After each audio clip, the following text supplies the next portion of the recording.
The first thing we need to understand is that the President of the Republic of Kenya and the Deputy President of the Republic of Kenya have different press units. Separate, it is not the same one. It has never been the same one. However, there was a time, especially in the run-up to the 2017 elections, when the boundaries between the two were blurred. There were individuals operating in both. That's important to keep at the back of your mind.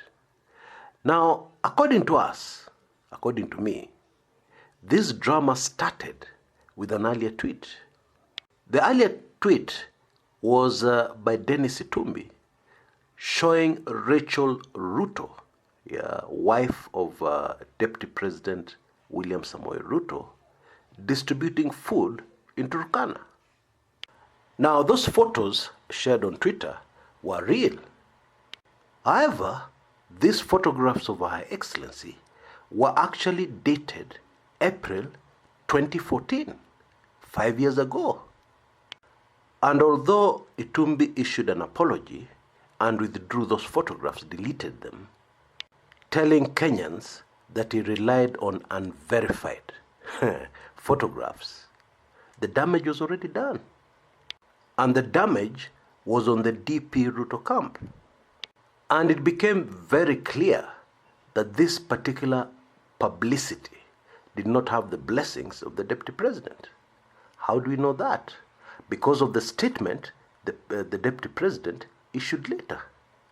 He said that nobody has died from hunger in the Turkana area.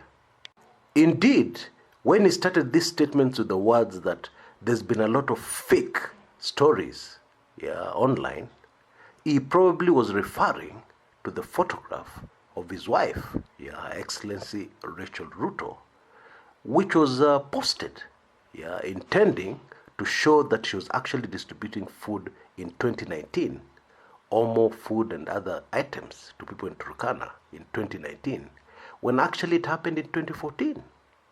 The Deputy President even went further, and did something I have never seen him do before in public. He threatened, to take action against government officials, responsible for releasing fake news about deaths in Turkana when nobody had died. Well, we are told actually people have died. But then that is not our story today.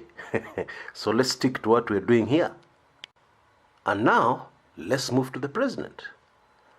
According to me, the President's remarks in Namibia were triggered by earlier remarks on a TV talk show by Bwana John Githongo. You will remember that Githongo said that he fears the fight against corruption will be shortchanged. By who? By those closest to the President. Now, of course, Bwana Githongo was heavily relying on his past experience fighting corruption from inside the government under the Kibaki presidency. During the Kibaki presidency, it was whispered that his second wife, Mary Wambui, of course was very close to Kibaki, was responsible for undoing a lot of good intentions that President Kibaki had in mind. Some even linked a powerful cartel to her. It was also whispered that another very powerful cartel close to the presidency was using Mama Lucy Kibaki, the late Mama Lucy Kibaki, to reach the objectives. Githongo was able to see firsthand people who are close to the president becoming obstacles to the good intentions of the president. And so what Bwana Githongo was telling Kenyans on the Point Blank show, TV news show, was that this has happened before, and it is possible that it could happen again under our current president, President Uhuru Kenyatta. Now, what I'm about to say is very telling and indeed very instructive. Ordinarily, the president and any Kenyan president, when they're on an overseas trip, they will usually go out of their way to stay out of current ongoing local politics. However, in this particular case, the president went out of his way to respond to what had been released out there by Bwana Githongo. Now, what does this tell us? It tells us that the president's team is very sensitive to whatever anybody says against the president's fight against corruption. It is very important to the president's team that the president retains the moral high ground in the fight against corruption. And politically, this makes quite a lot of sense because the president's popularity ratings across the country have skyrocketed. The entire country is fully behind the president in his fight against corruption, irrespective of what tribe they hail from, irrespective of what political party they hail from. Of course, nobody has done an official popularity rating, but it goes without saying that no other Kenyan president in recent history has been so popular, has had such strong backing from right across the country as the president enjoys right now. And therefore it makes perfect political sense to make sure that this is retained, to make sure that Kenyans cling on to hope that the fight against corruption will be successful and that the president will not abandon ship somewhere in the middle. Now, when you look at those remarks of the president in Namibia, against what I've just told you, Bwana Githongo's remarks especially, then that particular statement makes perfect sense. And it becomes difficult for anybody to assume that he was hitting out at his own deputy president. I don't think he was. He was just responding to what people are talking about out there. Bwana Githongo's remarks and about how the fight against corruption will go nowhere. Why? Because those close to the president might frustrate it. Now, here's the really super interesting part. Now, one of two things may have happened here. Number one, an insider within the presidential camp who knew about the remarks in advance. These things are discussed. The strategizing, the discussion with the president and his advisors, close advisors, before he makes most of these statements. This insider was well aware of the fact that if the last part of that statement, which read, and I quote, "or my closest political ally," that particular phrase was included, then the whole statement would lose its impact and its real meaning. It would be assumed that this was yet another poke, another barb, aimed at the deputy president, and quite rightly so. And so this insider, rather insiders, because I believe several people had to approve it, failed to think through the actions. They failed to anticipate how this particular editing would be taken by the eagle-eyed, very closely watching Kenyans on social media. And so after the editing, the inevitable happens. The very juicy story, very hot story of the president hitting out at his deputy yet again emerged and spread like wildfire. Everybody is saying, hao watu wa Ruto hawana akili, hawajui kwamba tulikuwa tumewatch clip earlier. We had already seen what the president had said. So even if you edit it out of his tweet, tumesikia. Translation, these people in the DP Ruto camp are slow. They didn't realize we had already watched the video clip. We already heard what the president said.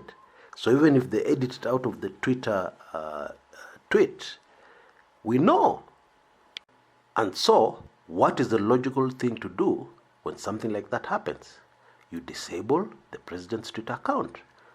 Political damage control has to kick in because already it's a disaster. Why is it a disaster? It's a disaster because the main message, very important message that was supposed to go out, has been missed. Nobody's talking about the main message here. What was the main message? The main message was that the president was not going to spare, or rather is not going to spare, his sister, his brother, even those closest to him, he's not going to spare them. Because they may be close to him, they may be his friends, but they're enemies of the Kenyan people. That's what the president said.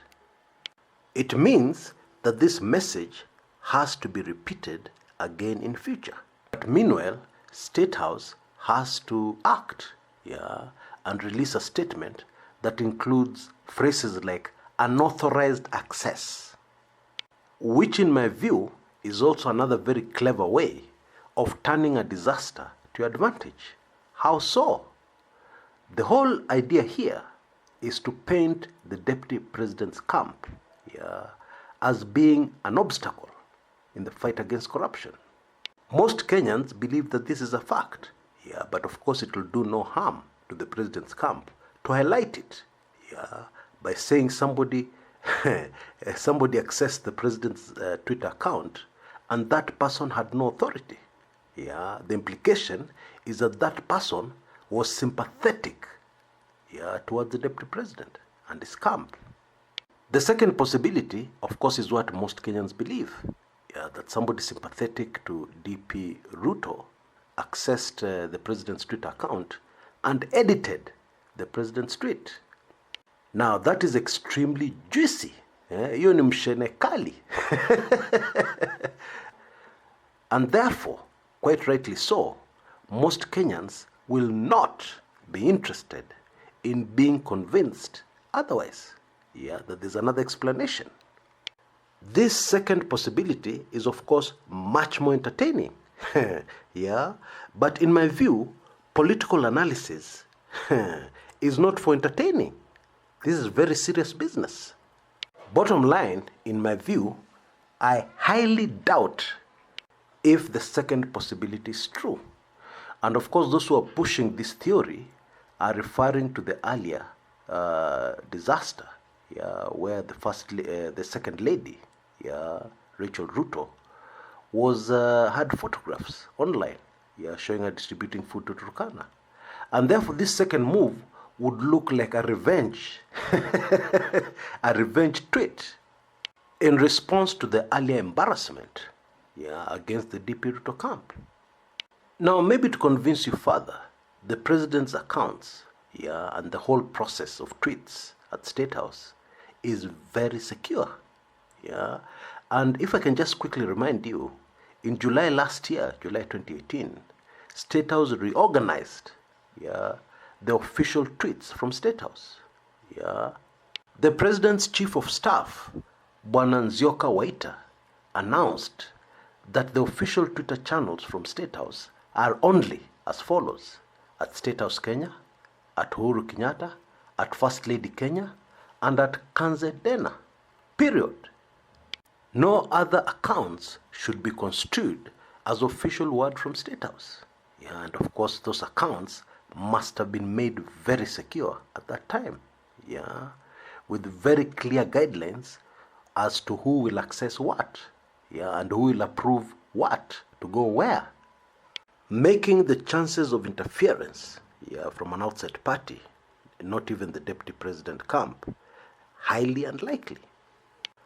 Until next time, this is Chris Kumekucha.